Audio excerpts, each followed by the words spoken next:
Hello everyone, welcome back to my channel. और कैसे हैं आप सब? आई होप आप लोग बहुत अच्छे होंगे और अपनी अपनी लाइफ में पॉजिटिविटी के साथ आगे बढ़ रहे होंगे। मैं भी बहुत अच्छी हूँ। और आज मेरे ब्लॉग की जो शुरुआत हो रही है वो नाइट से हो रही है। मैं अब आपको नाइट में ये दिखाना चाहती हूँ कि मैं कितने बजे तक स्टडी करती हूँ और सुबह फिर कितने बजे उठकर फिर से स्टडी में लग जाती हूँ, एक बच्चे की माँ होते हुए भी और सारे घर की रिस्पॉन्सिबिलिटियों को निभाते हुए। तो यहाँ पर सबसे पहले मैंने अपना दूध गर्म किया। बच्ची सो चुकी थी, उसके पापा अपने ऑफ़िस के कॉल में व्यस्त थे। यहाँ पर जो है टाइम घड़ी में हो गया था 10:10। और उसके बाद मैं अपनी पढ़ाई करने बैठ गई थी। तो यहाँ पर मैं सबसे पहले जो पढ़ाई कर रही थी, मैंने सबसे पहले अपना सीडीपी लिया था और उसकी तैयारी मैं जो है बुक से भी कर रही हूँ। बाकी वैसे तो ज़्यादातर मैं जो तैयारी कर रही हूँ अपना वीडियो के थ्रू कर रही हूँ यूट्यूब से। और एक यूटेट की जो तैयारी कर रहे हैं ना, उन लोगों को मैं बताना चाहती हूँ, एक चैनल है और टेलीग्राम पर भी हैं, शिक्षा फॉर नौकरी। टेलीग्राम पर भी इनका चैनल है जहाँ पर वो अपने वीडियोस के लिंक डालते रहते हैं और वहीं पर लिंक को क्लिक कर कर आप यूट्यूब पे भी आ सकते हैं। यूट्यूब पर भी इनका चैनल का नाम यही है, जहाँ पर वो प्रीवियस ईयर के सारे क्वेश्चंस क्लियर कर रहे हैं और अच्छे से बता रहे हैं। और इसी वीडियो को मैंने 2-3 वीडियोज़ उनकी देखी थी और मुझे जो है 11:30 बज गए थे पढ़ते हुए। फिर मुझे भी नींद आ रही थी, फिर मैं सो गई।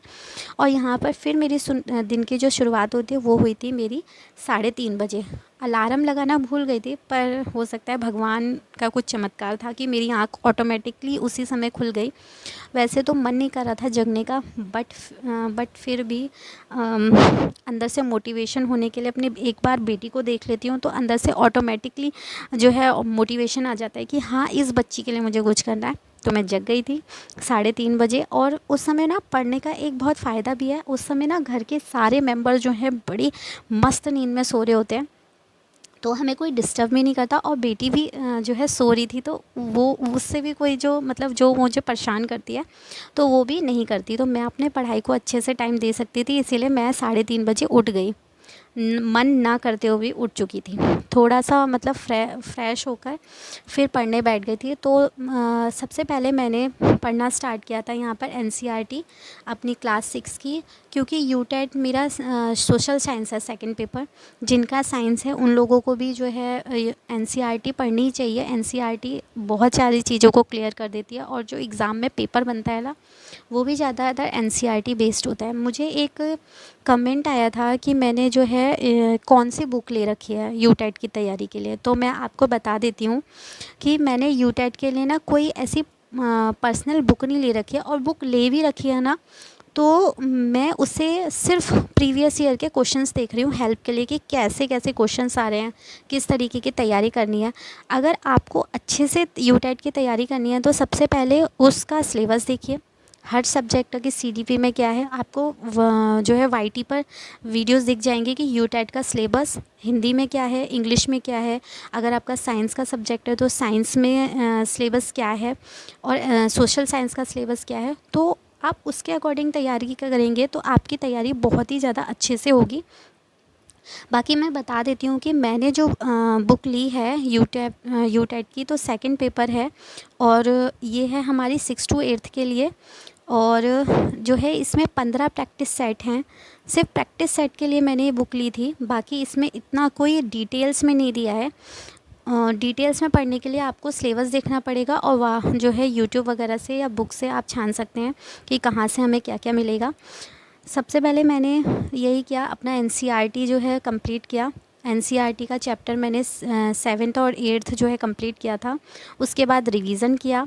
रिवीज़न करने के बाद मैं सनी सर की जो एनसीईआरटी सीरीज़ हैं उनको कंप्लीट करती जा रही हूँ। मैंने सीटेट के लिए भी वो सीरीज़ देख चुकी हूँ पूरी, और बट दोबारा जो है उसको कर रही हूँ रिवाइज़। जो चीज़ मतलब भूलती जा रही हूँ, इतनी मेमोरी अच्छी नहीं है एक्चुअली। इतने सारे बर्डन है, इतने सारे प्रेशर हैं, तो हमारी माइंड इतना रिलैक्स और इतना अच्छे से नहीं चल रहा है। और यहाँ पर मैंने अपनी जो है 5 बजे तक, मैंने 3:30 बजे से 5 बजे तक मेरा सिर्फ एसएसटी का ही कंप्लीट हुआ था पोर्शन। उसके बाद मैंने फिर हिंदी उठाई थी। और हिंदी में कहाँ से तैयारी कर रही हूँ, कैसे तैयारी कर रही हूँ, आपको बताती हूँ।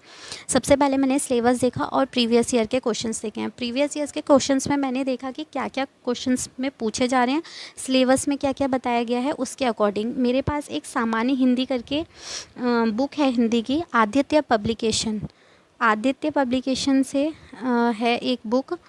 तो आप उसे ऑनलाइन परचेस कर लीजिए, वो बाकी सारे कंपटीशन एग्ज़ाम्स के लिए आपको हेल्प करेगी। बहुत अच्छी बुक है। बैंक है, एसएससी है, रेलवे है, या कोई भी पीसीएस है, टेट है, सीटेट, यूपेट, यूपी टेट या पीईटी, जो भी परीक्षा आप दोगे उसके लिए ये बुक सिर्फ हिंदी की बुक है, बहुत अच्छी है। आप इससे तैयारी कीजिए।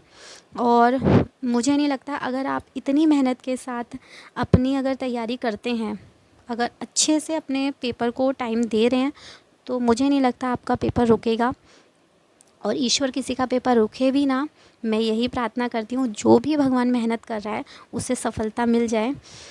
तो दोस्तों, यहाँ तक ही थी मेरी ये ब्लॉग की आज जो है कहानी। अगर आपको ये ब्लॉग मेरा पसंद आया तो प्लीज़ लाइक कर देना और कमेंट करके बताना कि कैसा लगा। तब तक के लिए बाय बाय।